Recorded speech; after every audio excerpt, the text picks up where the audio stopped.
Hey y'all. Sorry I'm a little late this week. Today's Wednesday. I wasn't really feeling that great yesterday, so didn't end up making a video. What we're going to talk about this week is somebody asked me why I don't do Amazon FBA. Because if, me being storage constrained, that would actually be a good option, and it is. But I've got a lot of issues with them. See, when I first started my reselling career, I kind of went all in and tried to do a little bit of everything, like some people do. I raced around like a chicken with my head cut off. I was trying to do eBay and then Amazon at the same time. I was, going out garage sailing. I was going to like bookstores and um, Dollar Tree and stuff to try to find like really low cost books to throw up on Amazon. Spending like evenings picking off stickers from these books and stuff, sending them into Amazon. Which, I mean, it's really cool. Like the whole process is basically like you have this inventory that you want to send in Amazon. If it's stuff that they have available for you to list, and you can print off these stickers and put them on there with the barcodes and stuff. Upload them. Into your inventory, and then you send them to Amazon, their warehouses. It's actually pretty cheap to ship to them, and then once they get them, they'll process them and they'll put them in an individual storage area for you, and then your stuff's uploaded to Amazon.com, and people can actually buy it. So you're not having to store any of the inventory. They do all the customer service, they do the shipping, they do the returns and stuff, and that's kind of like one of the things that I really did not like about them is the returns. But it went okay when I first started doing it, but I noticed, especially with the books, it was kind of a race to the bottom. Same thing with video games. It's just there's so many programs and repricers and stuff that like as soon as somebody gets the lowest price, uh, people are automatically dropping their prices below that. You'll get some that kind of sit up higher and try to stay there, but the way Amazon works, and I don't know, most people don't even realize there's more than just the buy box. That one little box that says "click me," and buy it. There's actually like a smaller option down below that says look at new and used for whatever price. And when you click on that, it gives you an option to see all of the other listings that are available. The ones that are FBA, which can get prime shipping that people send their inventory in to have Amazon sell it, or um, what is it, fulfilled by merchant, FBM, which is fulfilled by merchant, which is more like the way Amazon or eBay works. So you can look down that list and you can pick who you want to buy from, based off their sell, their rating, what the price is, what the shipping would be if it's fulfilled by merchant. But you know, I don't know the exact percentage, but most people, 9 out of 10 people, all they're going to do is hit the buy box. Okay, so if you're like arguing with, actually you're not arguing, you're fighting with, 100 other people to get that buy box, and you got to fulfill certain criteria through Amazon to even get a chance to get that buy box, which includes having an upgraded membership and stuff. And it's a pain in the butt. If you don't have that buy box, your sales are going to be a lot slower. And I noticed that I was selling books, but I was having to drop the prices so much that I just wasn't making much money, especially after taking the time to peel off stickers and stuff like that, because I was selling new books from mainly from Dollar Tree, and I had to peel off all the extra stickers on them and make sure that only the Amazon one was on there because I was selling them as new. I was also selling video games on there. Sometimes I would have VCRs or combo players or something like that, something that I could upload, and I would put that on there. Because a lot of times you would get better prices for those things than Amazon or on Amazon than eBay. So I'm like, okay. And then other stuff that I could not sell on Amazon, I would sell on eBay, which was the majority of things, because that's one of the really big problems with Amazon FBA. They gate you in so many products. What that basically means is if you're a new seller, you can't sell in so many different categories. You can't sell in DVDs or movies. You can't sell first party video game titles, like anything that's actually made by Nintendo or Sony or Xbox. You can only sell like third party things. So no Mario games. Those sell for a ton. A lot of tools and stuff, health and beauty aids.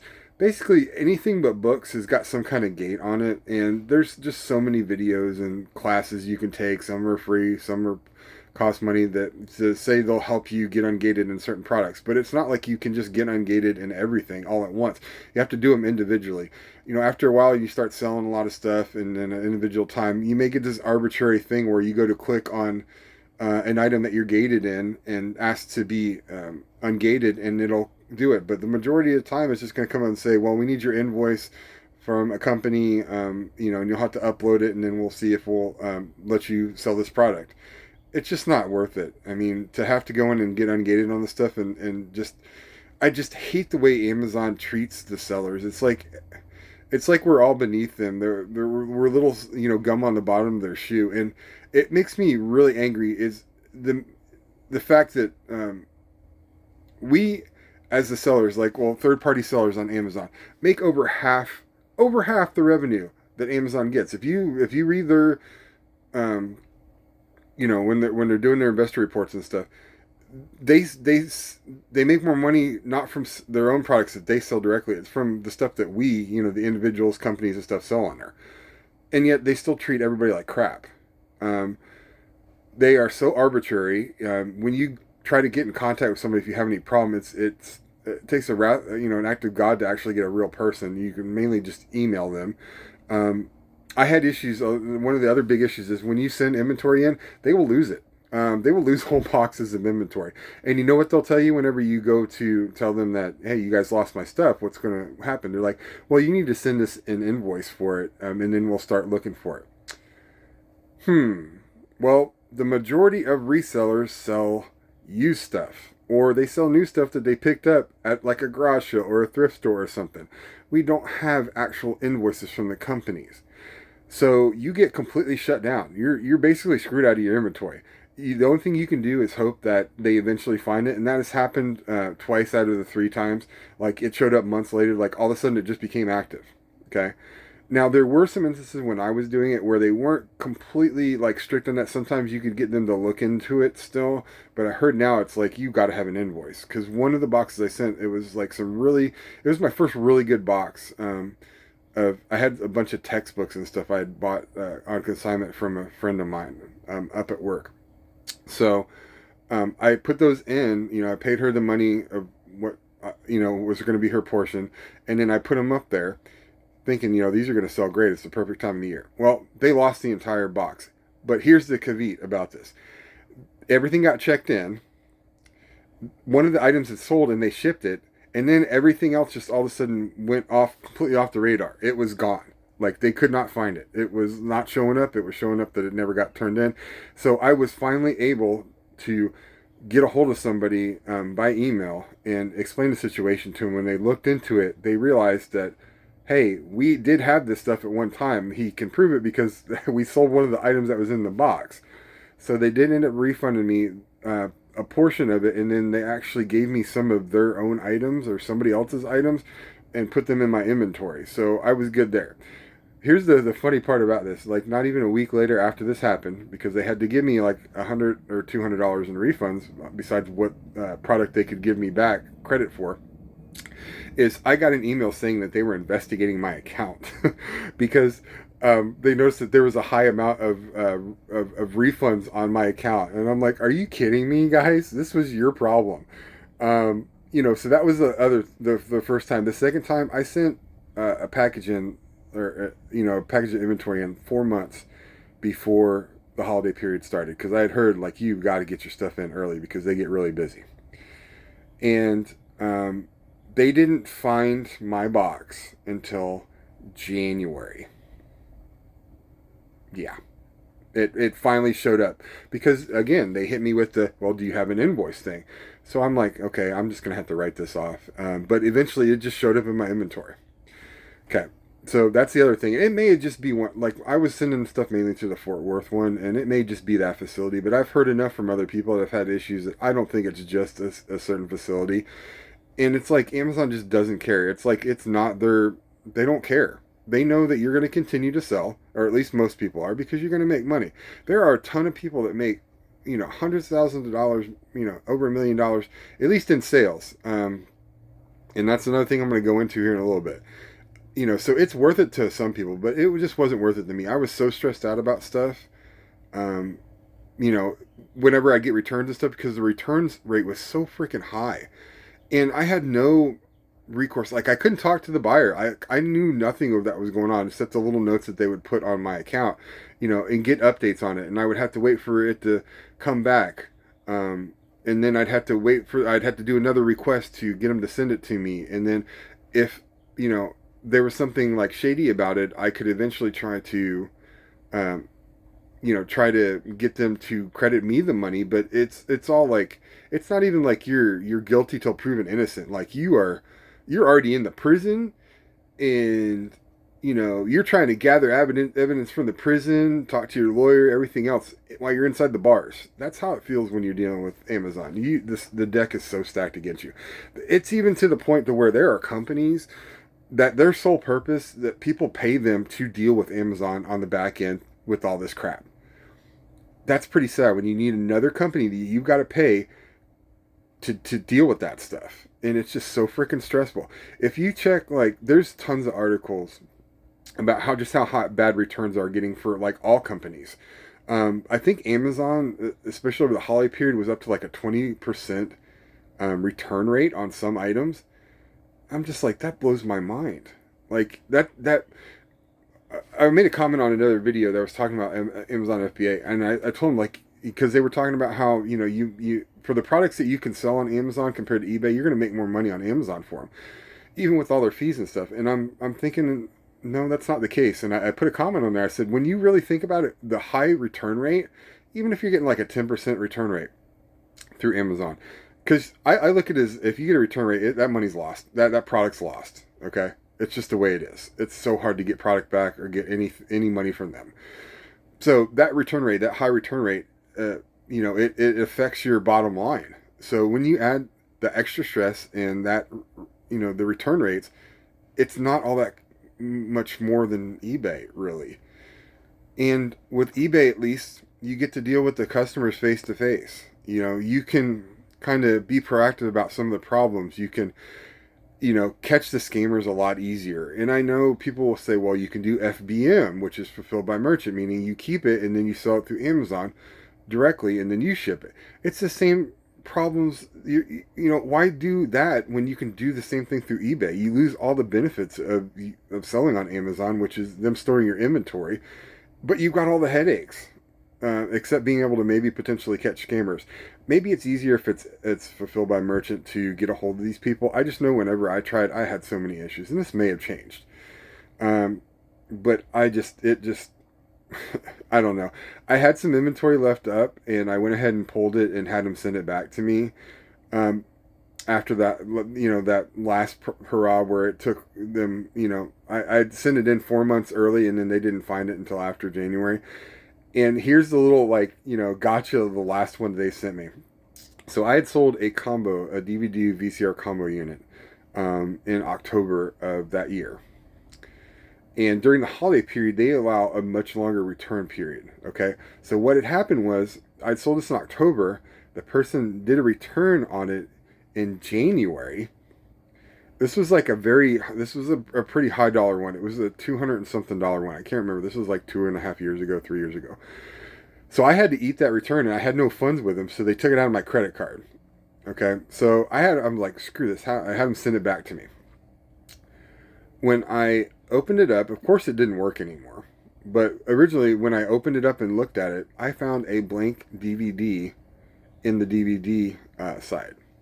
So what happened was, it's pretty easy to deduce this. They ordered the wrong type of DVD combo unit. They were looking for a DVD recorder, like a VHS to DVD recorder. Okay, and the wrong thing was bought.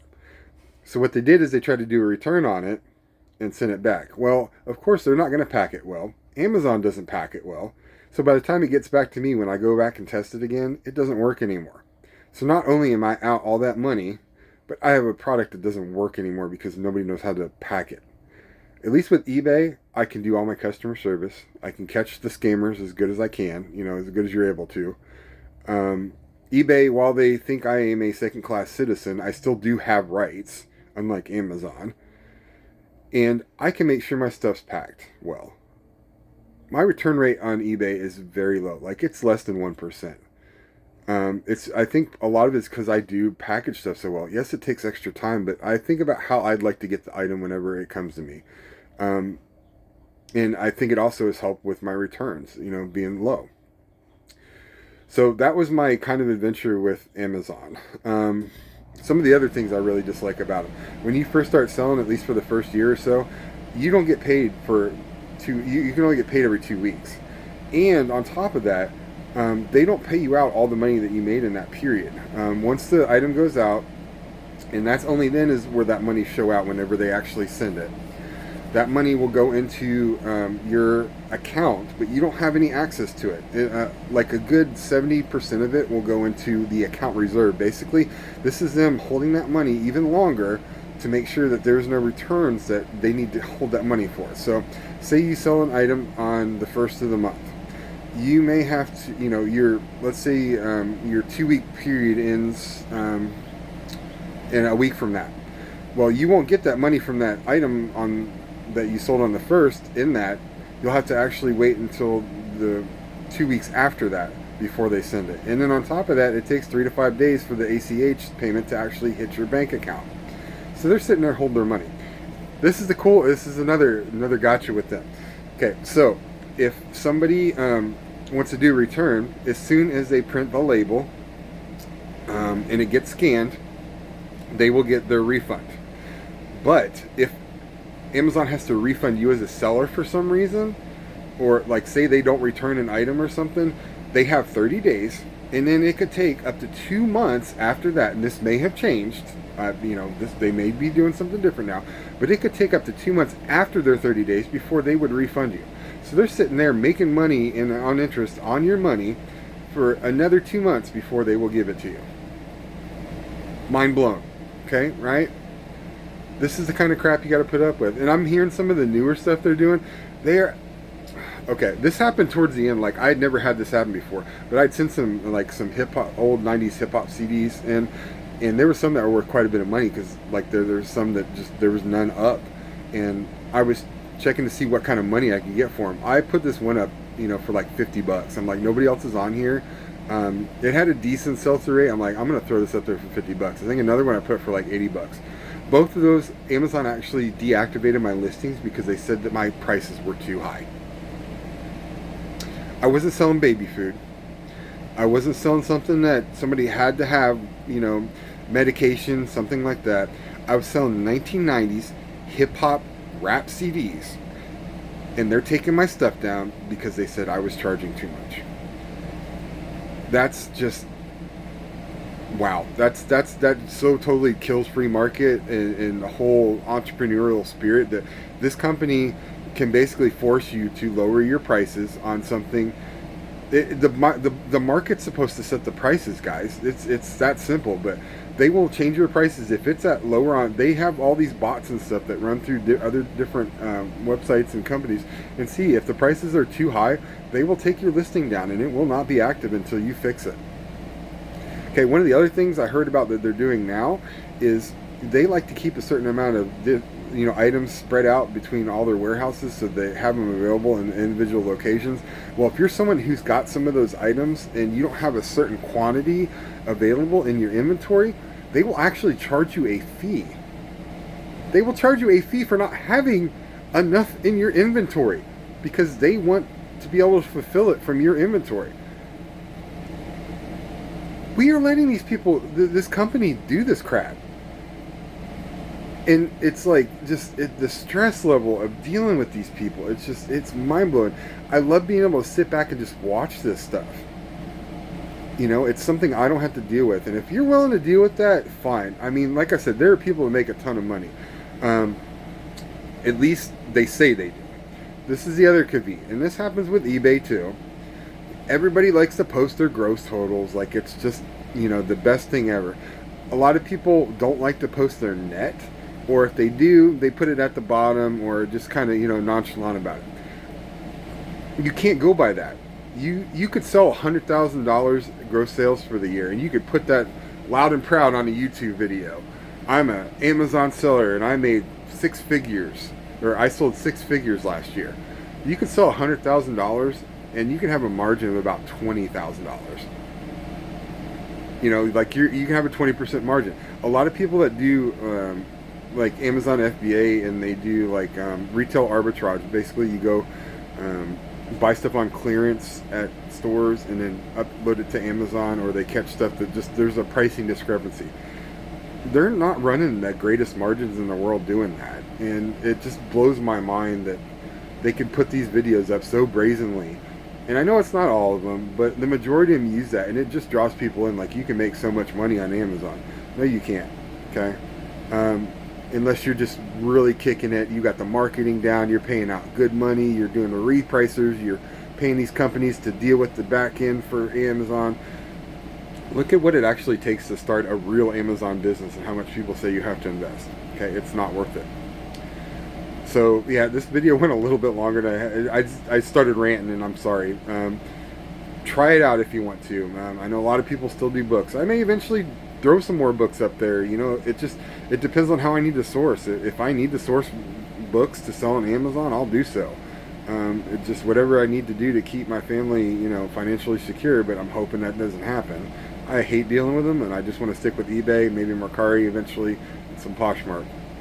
If you have any other questions, or you have your own horror stories with Amazon, please put that down in the comments. And I know I should have said this earlier, which is always the case, but like, subscribe, comment, do all that stuff, and I will see you guys next week. We'll probably have a pretty big update, and I might eventually be able to get that, finally get that tour going, because we're going to go ahead and get the RV cleaned back up. We've got most of the stuff situated the way we want it now. But for now, I will talk to you guys later. Have a good evening. All right, bye.